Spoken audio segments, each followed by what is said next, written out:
모르는 건 약이 아니라 병이다. 모르는 건 약이 아니라 병이다. 지식은 삶의 방향을 결정짓는 중요한 요소 중 하나입니다. 우리는 지식을 통해 세상을 이해하고 문제를 해결하며 더 나은 선택을 할 수 있습니다. 그러나 지식의 부족은 종종 큰 문제를 야기할 수 있습니다. 이 칼럼에서는 모르는 건 약이 아니라 병이다 라는 주제에 대해 깊이 있게 탐구해보고자 합니다. 첫째, 지식의 중요성입니다. 지식은 우리의 삶을 풍요롭게 만듭니다. 우리는 지식을 통해 세상을 더 잘 이해하고 다양한 상황에서 올바른 판단을 내릴 수 있습니다. 예를 들어 건강에 대한 지식을 통해 우리는 질병을 예방하고 더 나은 생활 습관을 유지할 수 있습니다. 또한 경제적 지식을 통해 우리는 금융관리와 투자에 대해 더 나은 결정을 내릴 수 있습니다. 이렇게 지식은 우리 삶의 질을 향상시키는 데 중요한 역할을 합니다. 둘째, 무지의 위험성입니다. 무지는 종종 심각한 문제를 초래할 수 있습니다. 우리가 모르는 것은 우리를 무방비 상태로 만들며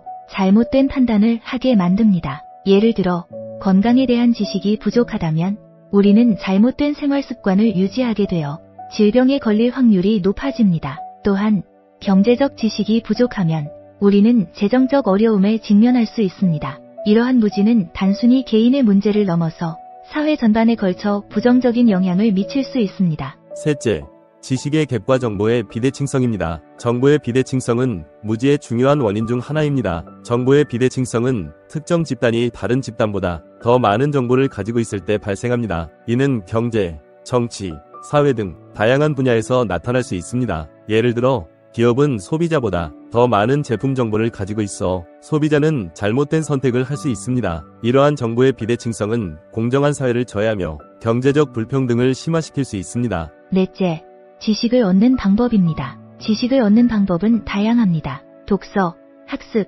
경험 등은 지식을 쌓는 중요한 수단입니다. 먼저, 독서는 우리가 새로운 정보를 얻고 다양한 관점을 이해하는 데 큰 도움이 됩니다. 학습은 지식을 체계적으로 습득하는 과정으로 학교 교육이나 온라인 강의를 통해 이루어질 수 있습니다. 또한 경험은 우리가 직접 상황을 겪으며 얻는 지식으로 매우 귀중한 자산입니다. 이러한 다양한 방법을 통해 우리는 지속적으로 지식을 쌓아야 합니다. 다섯째, 지식의 공유와 확산입니다. 지식은 개인의 것이 아니라 사회 전체의 자산입니다. 따라서 지식을 공유하고 확산하는 것은 매우 중요합니다. 우리는 자신의 지식을 다른 사람들과 나누어 사회 전체의 지식 수준을 높일 수 있습니다. 예를 들어 온라인 커뮤니티나 학술회의를 통해 우리는 서로의 지식을 공유하고 더 나은 해결책을 모색할 수 있습니다. 이러한 지식의 공유와 확산은 사회적 발전을 촉진하고 더 나은 미래를 만들어 나가는 데 큰 역할을 합니다.